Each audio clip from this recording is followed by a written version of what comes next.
Right, well now I have those components cleaned. The mechanism plate I've got reassembled.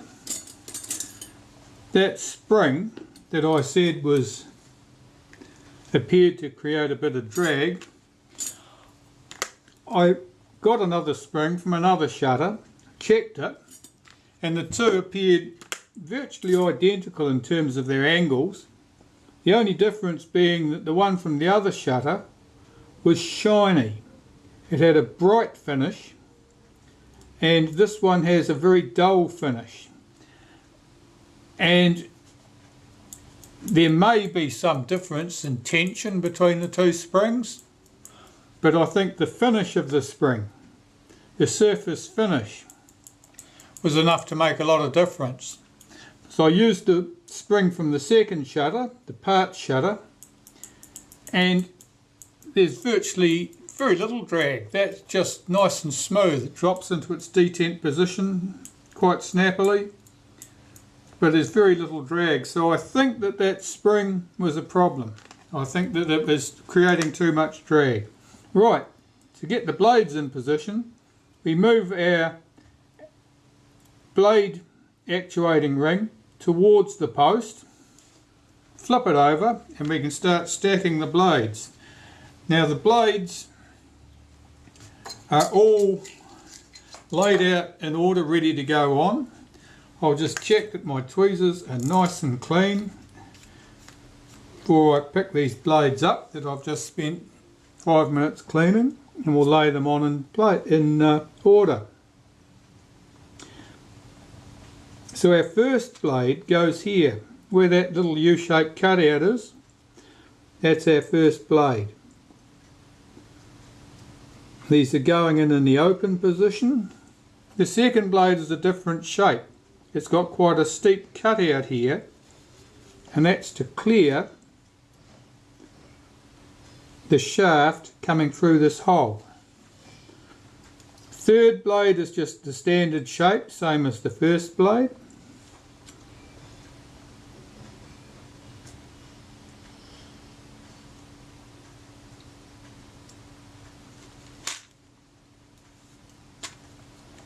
Fourth blade, same again.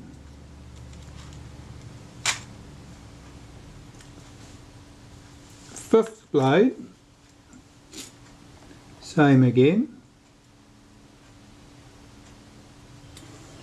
And the sixth blade, the cover blade. Now the cover blade lays over the top of the first blade. And the purpose of the cover blade is to ensure that there's no light path. The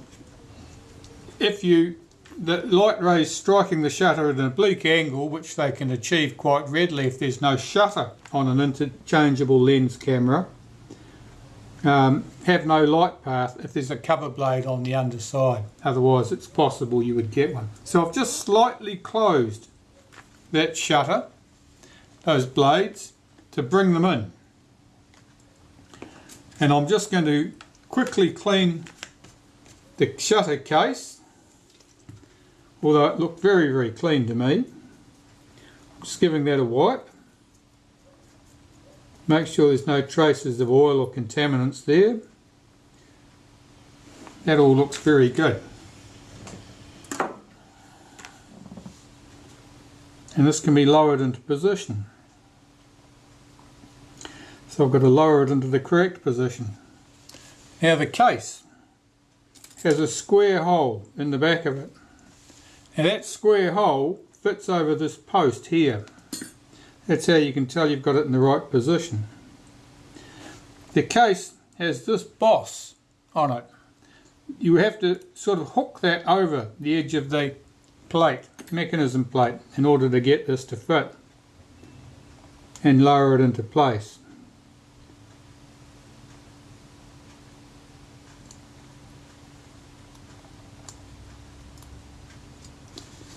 Here it is. Just drop that carefully into place. Now I'm going to put the 3 screws in that hold that mechanism plate to the shutter case. and I'm doing them up very lightly indeed, because if a blade is out of position, you do those screws up tight and you will damage the blade. The blade will end up getting caught between one of the pins and the case, and it'll get damaged. So that's just done up very lightly. Now I'll check that the blades open and close. That's good, that's very smooth action. I can do those 3 screws up, and I don't need to do them up as tight as they were done up before. That was crazy. That action's very smooth, and since there was very little to clean off those shutter blades or indeed off any of the rest of the mechanism, the difference will largely come down to that particular spring and the amount of drag it was causing us. Yeah, now we can start putting back some of the components onto the mechanism plate, and I'll start collecting up the pieces I want to put in first. And we start with that spring for the B lever. Here's the B lever. This spring, which holds everything in position, and then we'll follow on from there.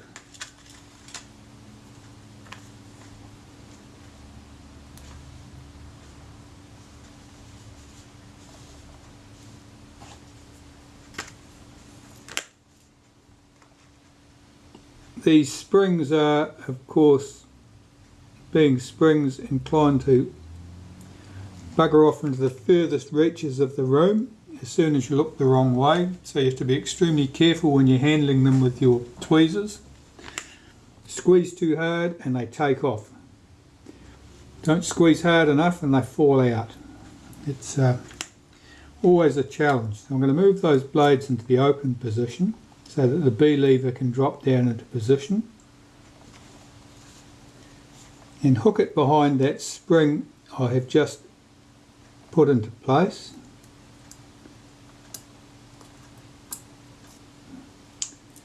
Not quite like that.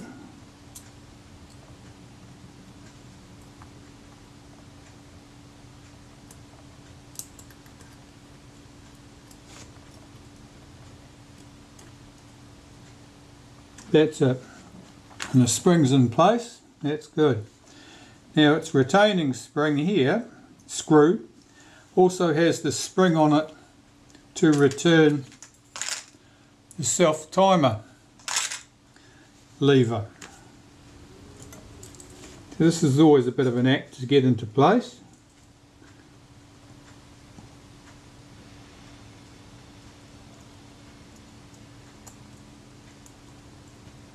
At least on this shutter, it's a screw and not a post like on the other reflexes. Now I can swing that spring round against the case, make sure that's seated, make sure it's set correctly there, make sure the B lever moves, tighten that screw down. So the B lever now is sprung loaded. It's holding the shutter open. If I pull the B lever back, I can then close the shutter blades. That's the action that would happen once you release your finger from the shutter release button if you'd had the shutter set to B. That's the shutter release lever. We'll have him. Let's get these pieces in.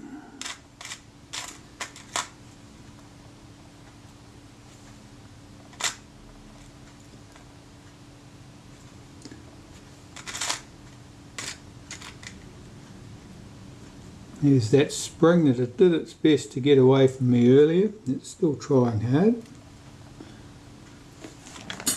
Alright, let me just quickly clean those parts, and then we'll pop them into place.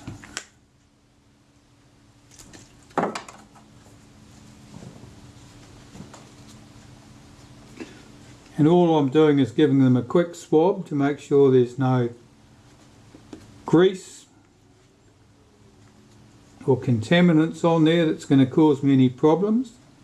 As I say, the shutter has been serviced before. Everything in there was pretty clean. I don't think there was any reason for concern apart from the extra drag, which I believe was caused by that spring. We'll find out. Alright, so we'll start with the flash contact. That sits on this post.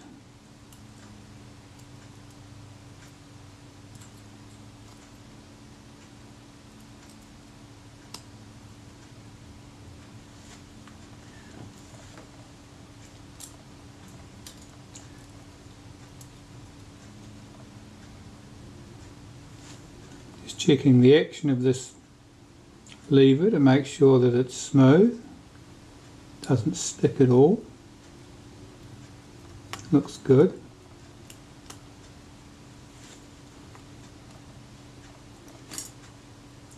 One screw at this end, small cylindrical head screw.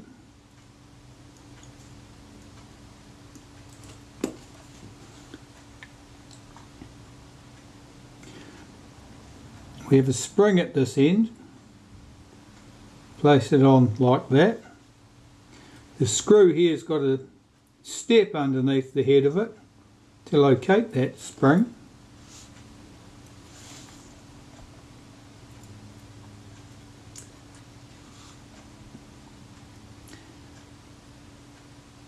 Try not to drop the thing again.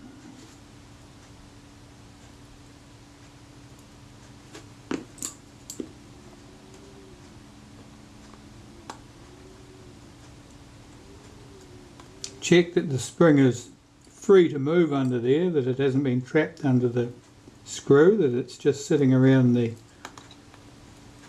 stepped area, and it is.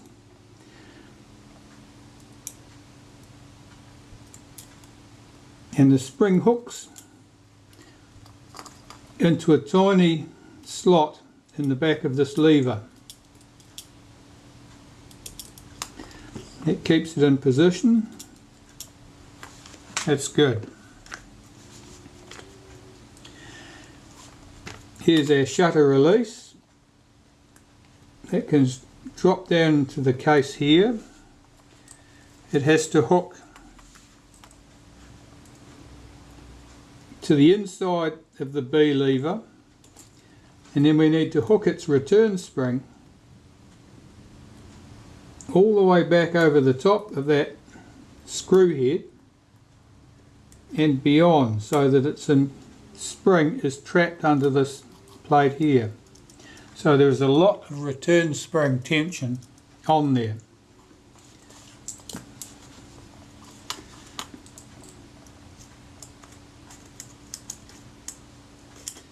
I'm checking, I'm holding in the shutter release with my finger.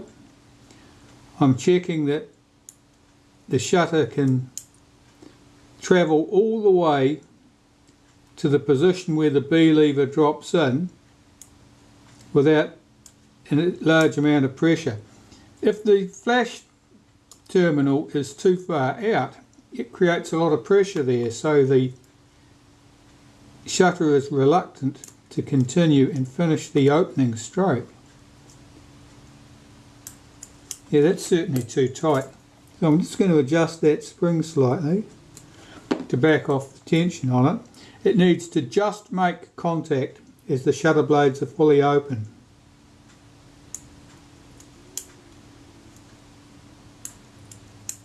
Yeah, that's got far too much tension there. Just bend that slightly.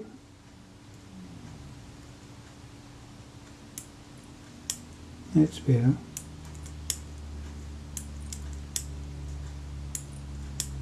I'm watching closely to make sure that I do see this moving flash contact touch the fixed post there.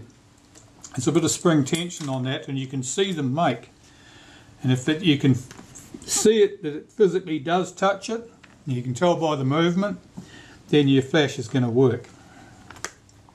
Right, so far so good.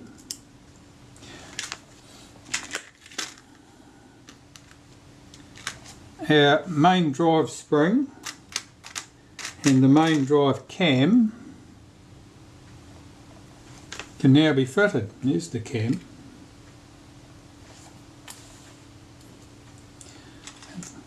And our setting lever for the self timer, its retainer,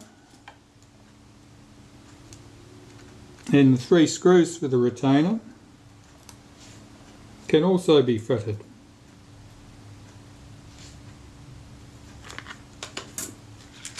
So I'll just give those a quick wipe to make sure they're clean. Again, I'm just using cigarette lighter fluid, and what I've got in this can is not venti, it's just some cheap naphtha from the hardware store instead, because I got sick of paying $8 or $9 a tin for that tiny little tin when I could buy a litre at a time for $10.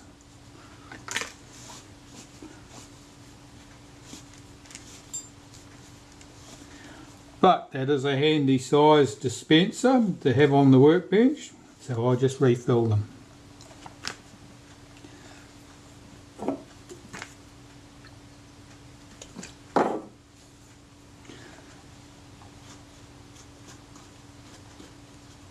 So I'm just cleaning the main drive cam to get rid of any excess old grease or dust or dirt. But one of the advantages of cleaning them is when you clean components, it gives you a chance to inspect the component. And so if there's any problem there, you'll be made aware of the problem. Whereas if you just look at it from a distance across the table, they all look the same from a distance. You would not pick that there was any issue.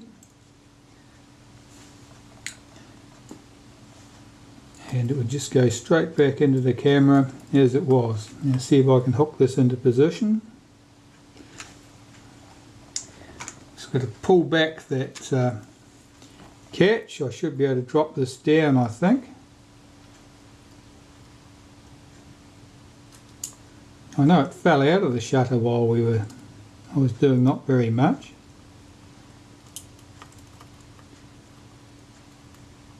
No, it won't go back on as easily as that.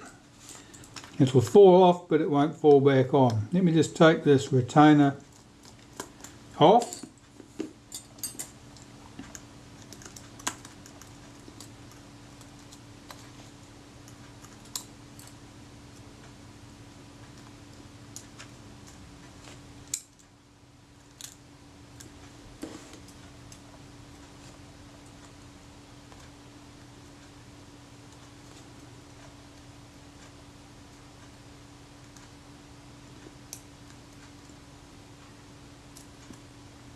It's very reluctant, that's better.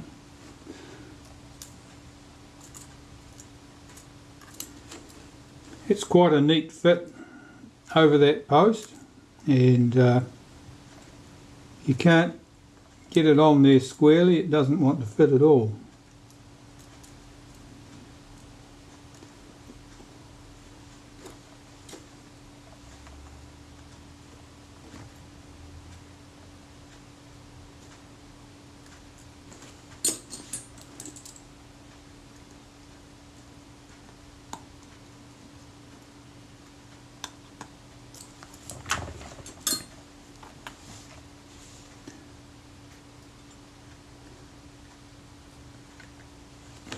I know the spring has plenty of tension.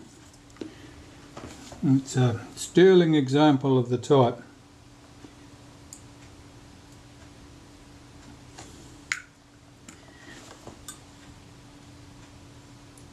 A few decades past, when these cameras were relatively new, if you were doing a major service on a camera, replacing that spring would be done as a matter of course. But of course, there are no new springs. So it's a case these days of juggling, and you use the best spring that you have available for the job.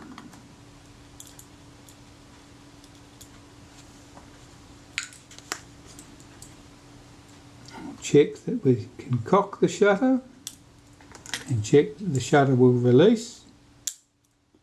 It does. That spring is unhooked. Let's pop that back where it belongs. Just check that that stays where it's put. That spring is, yeah, it's an adequate shape. It's not quite the same as most of the others I've seen. So there were changes made during production. That's good. That shutter's nice and snappy. Even though I've cleaned those blades, they have a bit of a patination on them. I'm not sure what's caused that. Certainly they were very clean.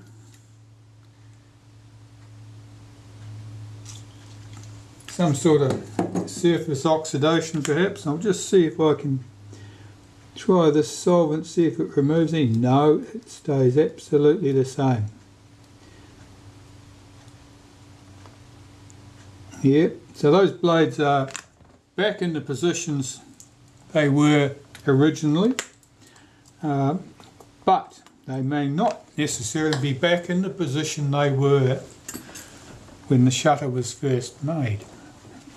Just looking at the patterns on them, where the blades would overlap, they would leave a slight pattern on them. And this one shows that it would have been a blade underneath another blade. And it's on the top.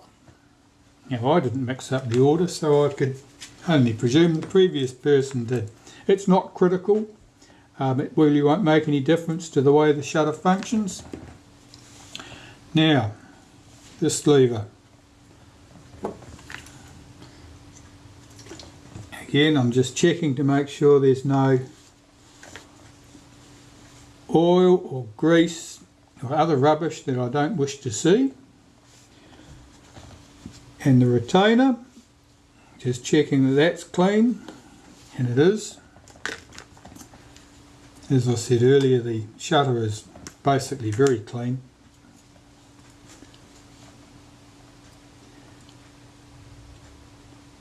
This should just drop in, and that pin should come up behind that spring in that small gap. And that spring is just catching on it, so I'll just make sure it can falls back over it. It's not sitting flat. Why not? Now that's better. Let's check that that spring's sitting correctly. That's it. That's okay. That's flat. This plate has recesses on it where the screw heads go. Can only fit on one way. There's a little post that comes through there and locates it. There are 3 screws. In this case, the screws are identical to those used to hold the mechanism plate into the shutter case. Some other models of shutter, you will find that their screws are slightly different. It'll become quite obvious that they're different, and you're not likely to mix them up.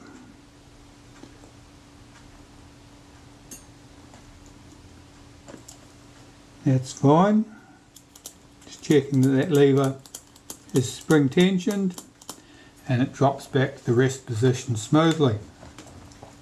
So that shutter requires the retard gear train and the self timer to be cleaned and put back in place. I think I just ran up against a file size limit there. I was just saying I'm just going to clean the retard gear train and the self timer in some naphtha in a little jar. I usually just put them in there to soak, leave them to soak for 5 minutes or so to loosen up any grime and oil, and then I swill them about, work them in the solvent, and then I'll pull them out, blow them out, clear them, make sure they're all nice and clean and dry, lubricate them and pop them back into the shutter.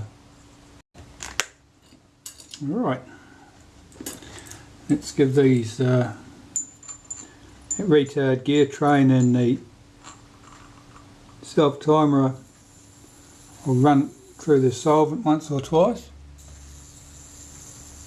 You can probably hear that buzz as the self timer runs down. It's nice and smooth. Just pull that out, charge it again.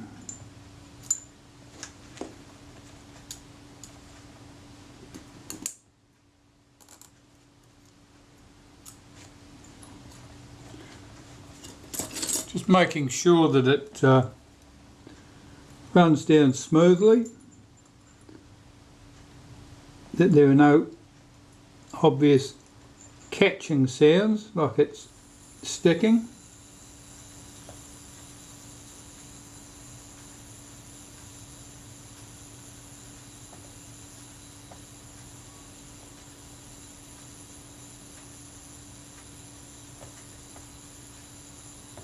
That's good.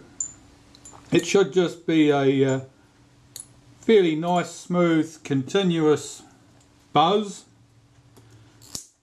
It's not a Swiss watch and it's never going to be absolutely perfect, but it should be no hesitation. The tone should sound fairly similar all the way through its action.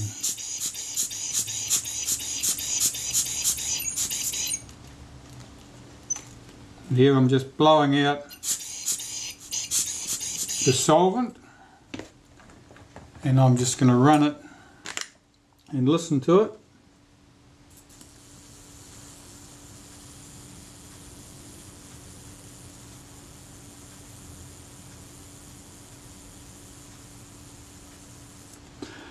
I'll inspect it to make sure I'm not seeing any obvious problems like blobs of corrosion or something stuck on any of the gears. That all looks good. Now the retard gear train, I can work this in the solvent.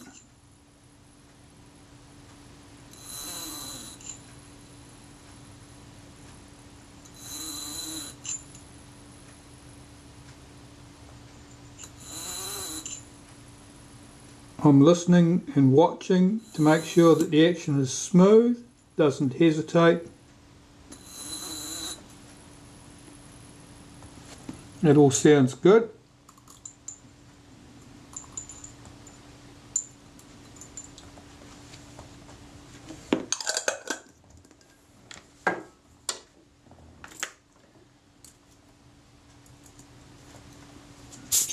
Again, here's the puffer to blow out all the solvent and along with it whatever freight of dirt or oils it's carrying. If I was being extra fussy, I would give them another flush in fresh solvent, but I don't think I need to do that. That's all working well. And I'm going to lubricate those with a little bit of graphite powder, which I doubt really does anything for the bearings of all the pivots of all the little wheels, but it will lubricate the surface of the teeth, the gear teeth, where they mesh with each other.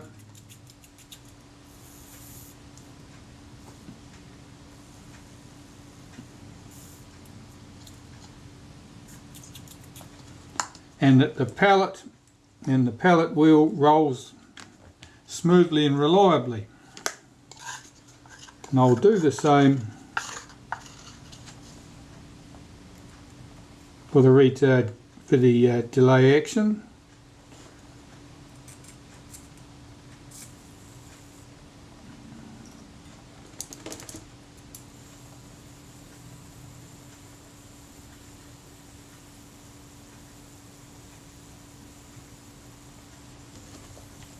And it sounds nice and smooth. I'll blow any excess powder out of those. You don't want it floating around loose in the shutter. Not that it causes an awful lot of grief with a system like this. With a rangefinder camera where you're fitting the lens and the shutter will be trapped between the front and rear groups, it's most important that you don't have loose bits of graphite floating around in the shutter. So I'll cock the shutter, which will allow me to put the retard gear train in place.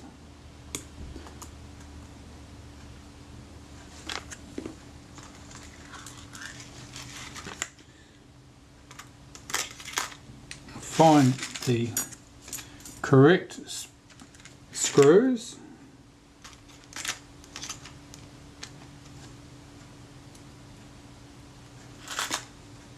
This screw with quite a large head goes on the retard gear train at that end. I pulled back this tab.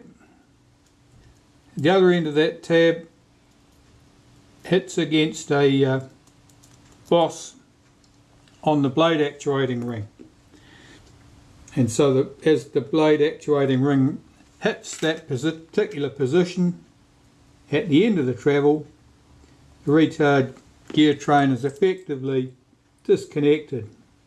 The pallets are disconnected, it just freewheels. As soon as the shutter, the blade actuating ring is in motion further around the track, it means that the pallets are engaged and the retard gear train is doing its job. Alright, so I'm just going to release that shutter now, and we'll see it should run at something like 1 second. I've got to pull back this. That's where this will be held back by the delay action. Alright, that was good. It was a bit quick. Needs to be more engagement, I would say, but that's good. At least it was smooth. And I'll put the self timer in position.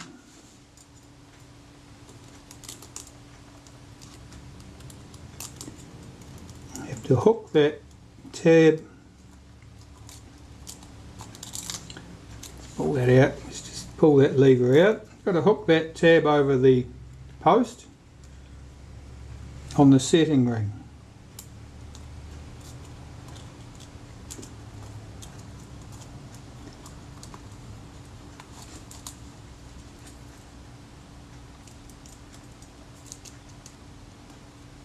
There.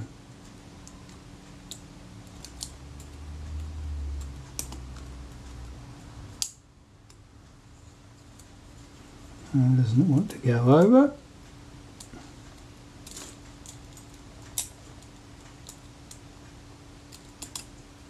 That's better.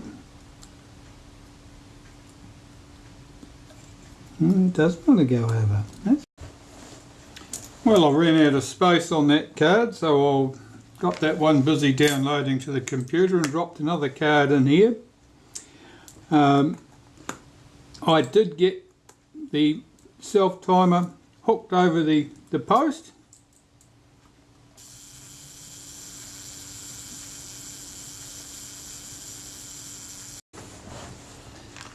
Unfortunately, my hardware is conspiring against me. Flat battery that time. Right, what was I saying? Oh yes, I've got that self timer, that's all got in place, that's working properly. Just cock the shutter, release it. That's good, that's nice and snappy. I'm pretty happy with the action of that shutter now. I'm just going to fit the remaining components, close it, and then do the final timing after that. I'll just give this a wipe to remove any fingerprints or other dirty marks that I may have left on there in my handling. I think those marks must be pre-existing because they do not come off. So, you'll want this and the latch and the gear and the speed cam and the circler. I'm cleaning all those components now, and we'll lubricate what needs to be lubricated, and then close this shutter up.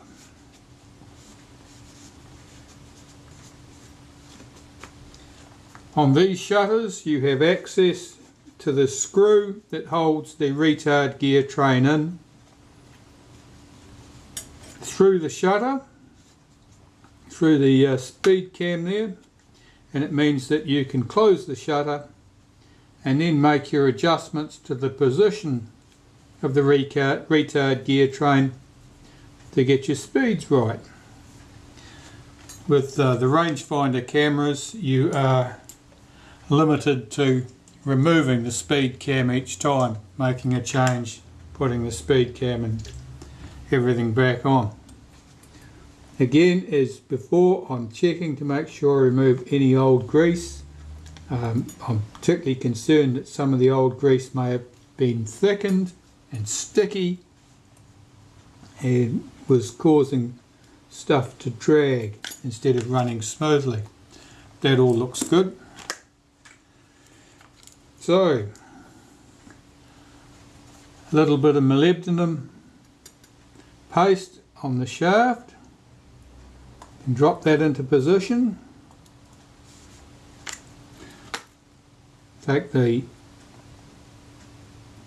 cocking ring here, and I'm running molybdenum paste around the inner and outer edges. Doesn't take much.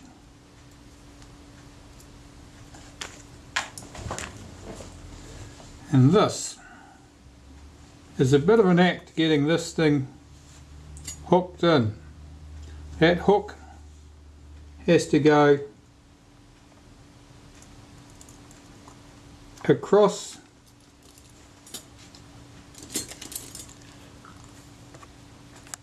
see if I can see it. There's a tab on this side of the delay action or self timer, and the hook has to hook behind that. And it's a bit of an act getting it into position and getting it to stay in position while you get it rotated correctly.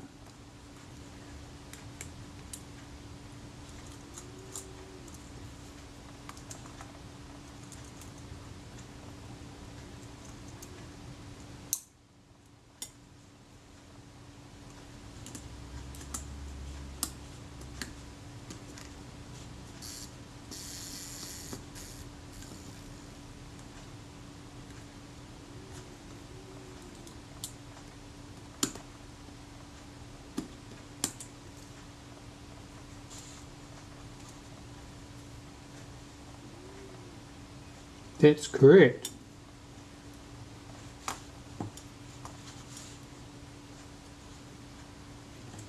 Now I'm going to check the position of the cam here, make sure that that's correctly positioned.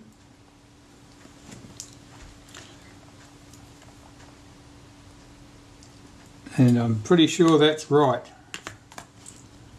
What I've set here is that the last tooth on this cocking ring falls between the last two teeth of the gear here.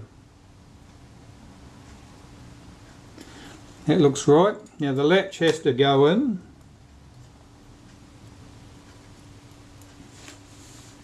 The latch goes on this post.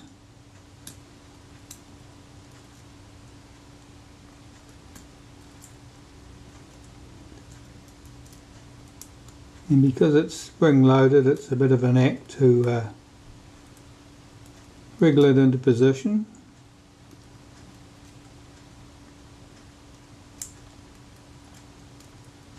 That's it.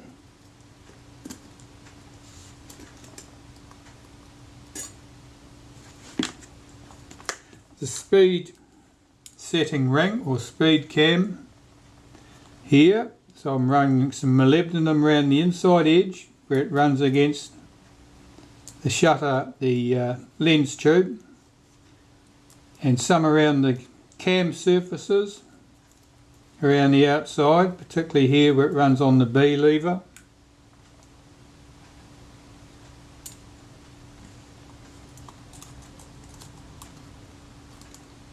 Drop that into position. Checking that the B lever has been picked up against the edge, and it has.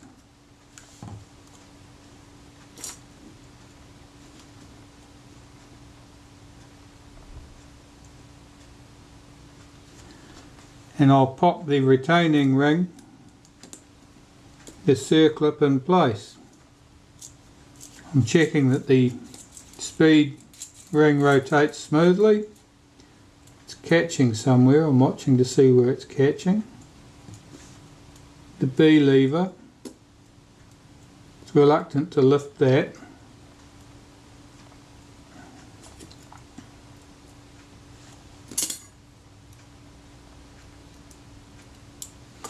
I'll just put a touch of molybdenum on the edge of that.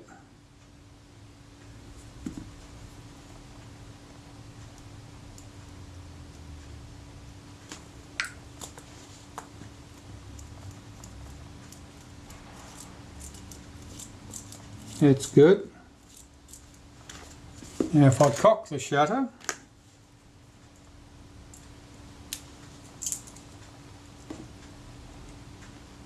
it should stay cocked. There's a bit of fluff there, come off a cotton bud probably. Blow that out. I've set my shutter speed to 1/8 of a second, and I want to see what sort of speed I've got. That's much too fast. Alright, so I'll cock the shutter, rotate my speed ring well away because I need to get down into this space to loosen that screw, and then move my retard gear train slightly out, away from the shutter, to reduce the amount of engagement and speed the shutter up.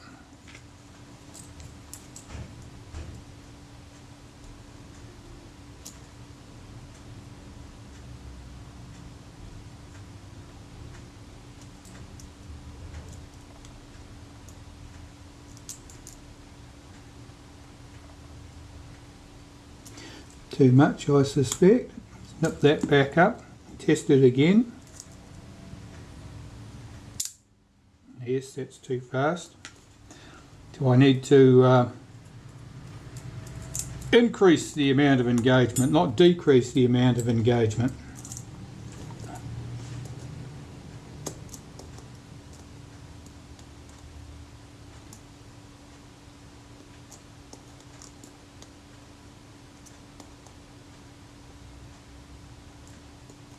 Let's try that there.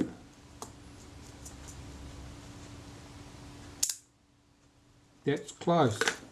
That's close, but that's still too fast.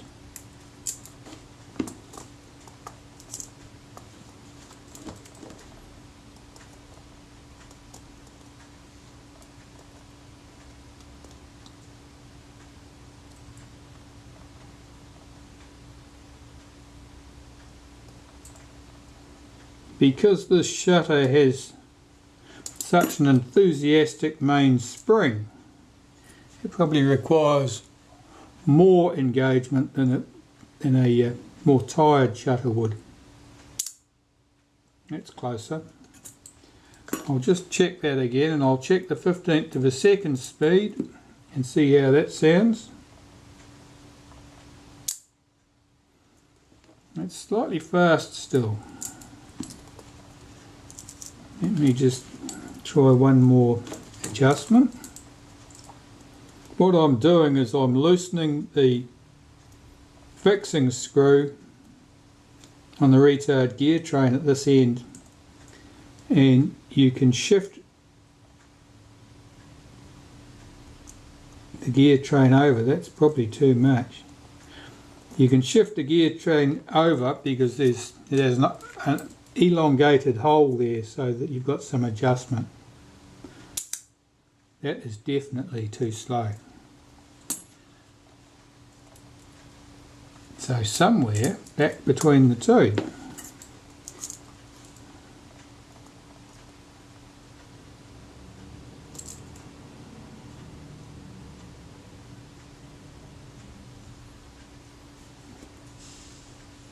Let's try it there.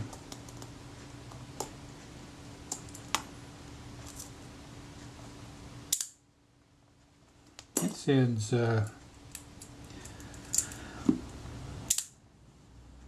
bit fast.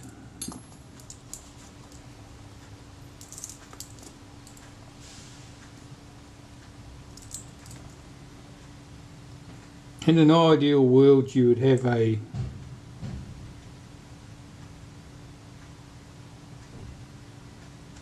graduated screw there that you could just turn a certain number of degrees and expect things to move a certain distance, but that's better, that's good, that's exactly what I want.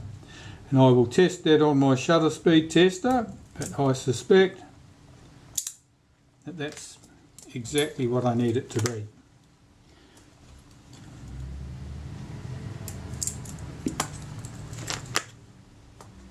Back shortly.